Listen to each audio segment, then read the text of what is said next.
That was stupid. That was stupid. What happened? I screwed my finger to the table. What? Hey, what's up, guys? It's your boy here, Tombstone, aka the Scroat Goat. And it's about 23 days later, which means we are now on day 3 of the green epoxy table build. So this thing's been drying here. Let's check it out. It's been drying a lot. Really dry now. Hard as a rock. Now we just got to take it out of the mold. All right, so basically, self-explanatory. We're going to pop these up.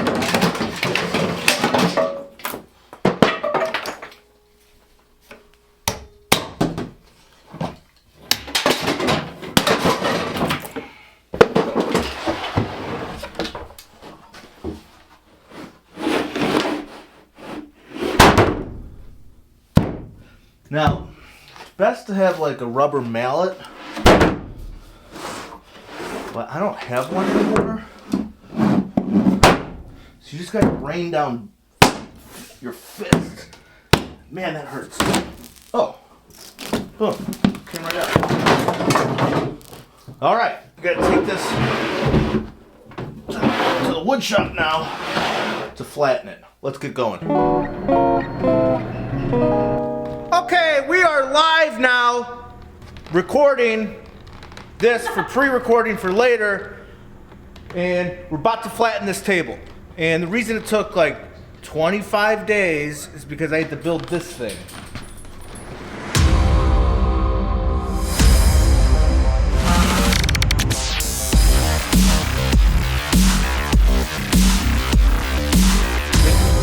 Woodpecker slab flattener. It was pretty pricey. I did this, I spent a lot of money to save money. Big business brain idea here. Usually with the tables, I was spending $75 to go to a place that had a huge stander and push it through. What's 75 bucks? Look, trying to get that bread, right? You know what I mean? Uh-huh. So, instead of paying $75 every time, I thought, why don't I just spend a bunch of money and then I can use this like once or twice, and then after I use it like 1,000 times, I'm basically printing money. So, okay, what it basically is this thing is just a router here, and it's all flat. The whole thing is this baby's got to be flat. The table's flat. These rails are flat. Everything's flat. Now this router just dangles right above. Never used it before, so this will be fun. I did get it used from somebody, so all right, let's get going. Let's see how this thing works and if it will work and if I made a good investment. Okay, step 1, we're having some problems understanding what this is. Huh? Already? You're not helping, you're just sitting. I don't know how that works. Cutting a dog. I hurt my back. Yeah, so what? I made you carry this table up 3 flights. What's the big deal? Get over it. Supervising today. So these are supposed to go in there, and they're supposed to be up like this, like it's supposed to grip and hold it, and then I screw it in and then it just falls. Alright, so it's supposed to be like that, and then see this part's supposed to grip down here. Alright, and then you don't want to go too high because then the router's going to hit it. Oh, that's good. Oh, good. Okay. Maybe we'll just make... Ow! Fuck! That was stupid. That was stupid. What happened? I screwed my finger to the table. Kind of. What an idiot. God damn it. How am I doing it a second time? Let's try here. All right. Looks good. Cool. So that's set. This thing won't move now.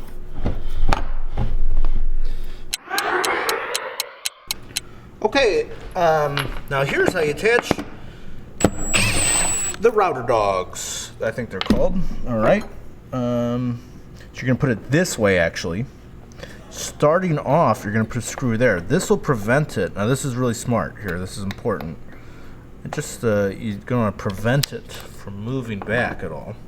It's called, I think, slip dog. All right, so you put that there. That's locked in now. And then we're going to put one here to really send it on home. This is an important part of the process. I just learned from watching a YouTube video of somebody else. Okay, it's pinch dogged. All right, that's in. Good. And once we do the other side, it'll really pinch it in there. So that's pretty smart. That's a smart little device. I wish it came with an instruction manual, in all honesty, but it didn't. Well, if you bought it used, so. I bought it used, so it didn't come with the instruction manual. So that's actually on the person I bought it from. They should have mentioned how to use that. So, all right, cool. So I'm going to raise the router a little bit. Actually, I'm just going to push it down to where we're feeling table. We're feeling wood. All right? Done.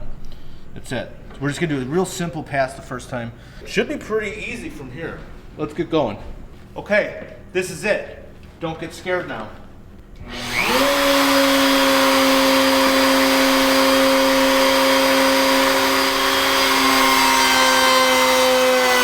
That hurt. Oh man, this really hurt.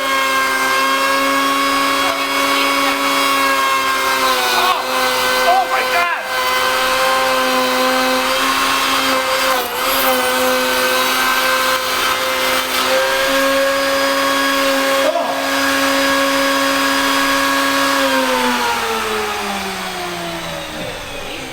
It's like getting stung by a million bees. Okay, that's a cool little invention. All right, but look how flat it is already. Look at it. Perfect flat line. We're gonna at least have to do a second depth here, so we already know that. Okay, now here's a big brain tip idea. All right. Sleeves down. What do you think of that? Yeah, like I told you. I couldn't hear you over the whirl of the machine. Okay, so turn this thing on. Oh man, it hurts!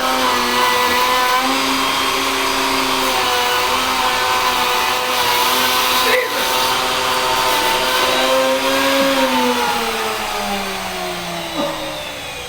A couple more passes there. This is going to take a little while. I can only take so much abuse at a time. All right, I'm going to need gloves and a mask of some kind. This is just going in my mouth. Well, it's flat though. It's real flat. And that's really all that matters.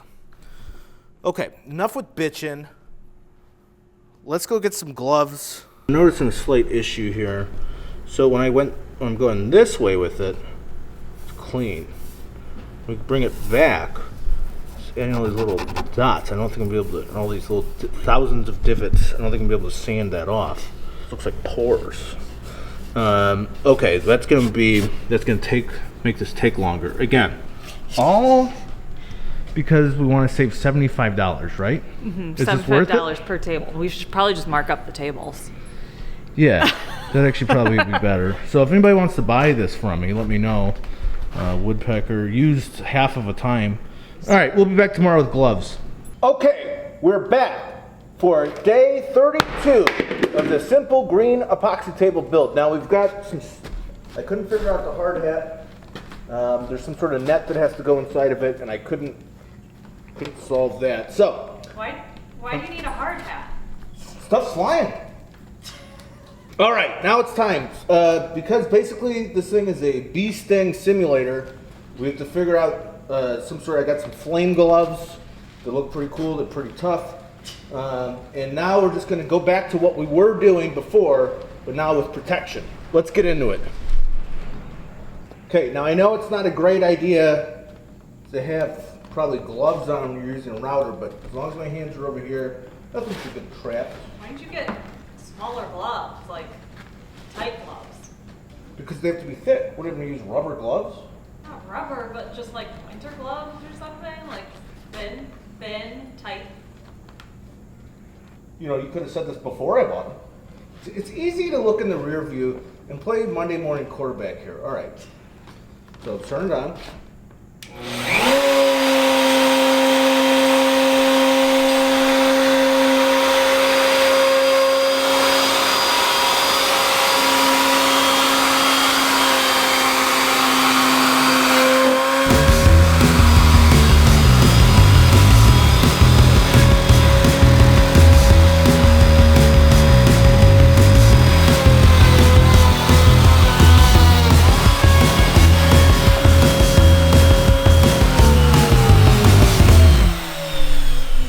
Okay, the first round is done. Now we have to move on and do it a second time. Okay, Chris is in charge of vacuuming. I think the hard head might be a little bit overkill, but It doesn't stay on. Aren't you supposed well, there's to a net thing. I can't figure out how to put it in. Where is it?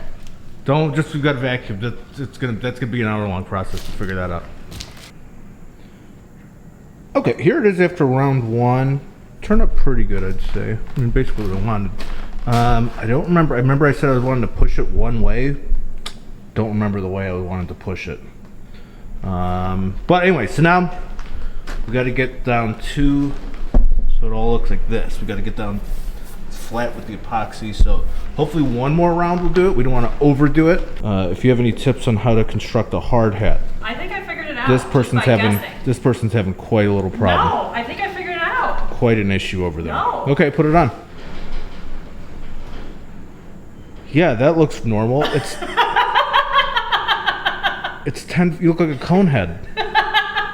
Looks like you're wearing a. Right? It looks like you're a huge fan of Legos and you're wearing one of their hats. Okay, so yeah, she figured it out. All right. I don't think that's right. It's 10 feet above your head.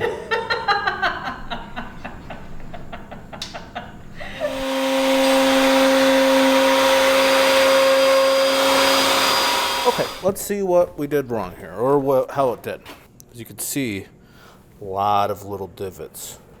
And this isn't really the flattener's problem, you know? It has nothing to do with. Well, it could be the bit, because it did great in the wood. The wood, it's great. Yeah, that feels pretty smooth. It's pretty smooth. It's this. It's the epoxy it didn't really do. So I don't want to 100% blame the flattener. Flattener? Slab flattener, okay? Did you fix that, the hard hat? But we still have to do the other side now because the other side has a whole case. It's encased in epoxy, so we have to do that. But the other side's the underside, so we don't have to really care as much about it.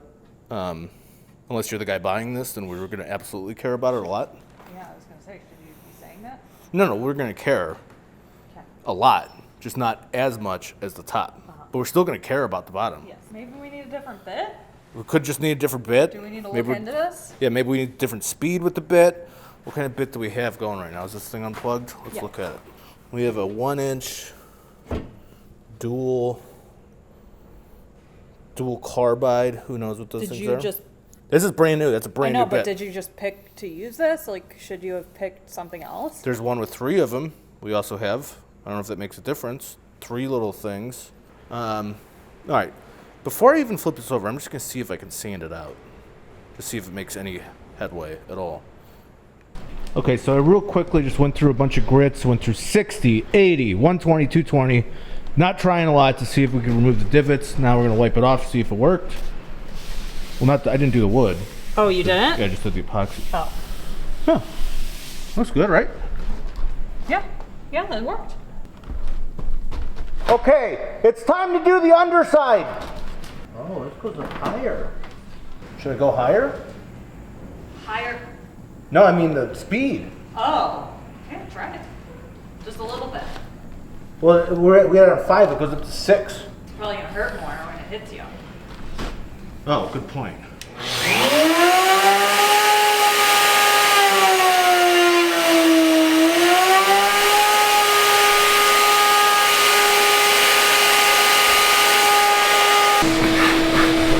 Okay, so turning up the speed actually seemed to help. Oh, hold on. Sorry. Okay, so turning up the speed actually seemed to help a lot. This one, I mean, that's a good path. This, not so much. I also feel like if I go forward, it's good. Actually, I don't know if that's a forward or a backwards. That's the problem. Good, looks good. Pretty happy with it. Up next, we gotta square it off, make a plumb, and run through the table saw. Okay, this is the fun part. We get to run it through the table saw, and then on the other end, we're gonna have muscles over there be grabbing it. All right? With a bad back. With a bad back. So, perfect.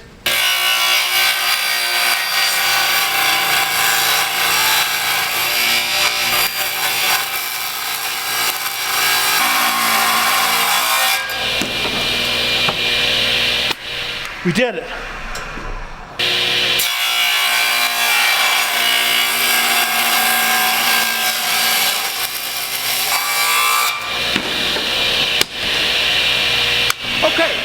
Now we're gonna use the track saw to cut off this side to make it square. You might be asking yourself, hey Tombstone, why come you didn't use that the first time to cut off the sides? It's a great question. I guess mostly it's because I forgot that I had it. So now we're going to use this, and probably should have definitely used it before, right? You think? Yeah, it's been way easier. Really? Yes. Oh. Okay, an interesting angle here. Yeah, it seems like you're doing it backwards. I kind of feel like I am.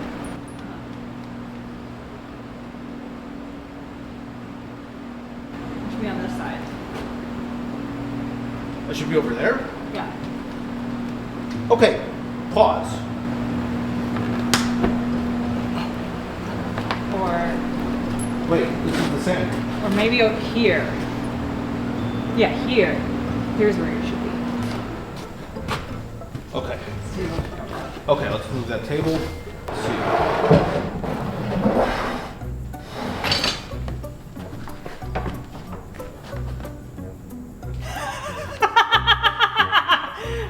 You can't flip the track saw. Well, I can flip it, but then the track's not riding on anything. It's floating. Oh, See? that's the problem, huh? Well, What are we doing wrong? Seems like a real simple. This is a little vexing puzzle here. Got ourselves a little pickle. Okay. If I was on the table, if I was standing on the table, I could do it. Oh, here it is. I got it. that's what you want. Yeah, I figured it out. Guys, we solved it.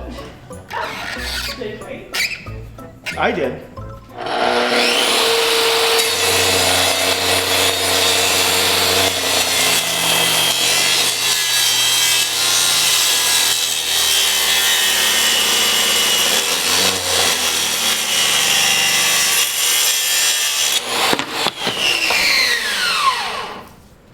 Good.